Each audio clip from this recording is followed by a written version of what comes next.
ছাড়বো না থাকতে, একা তো পারবো না।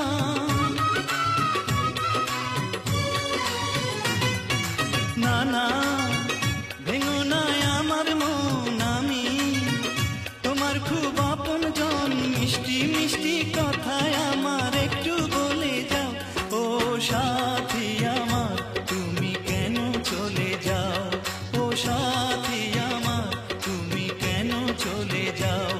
কি দোষ করেছি এ কথা বল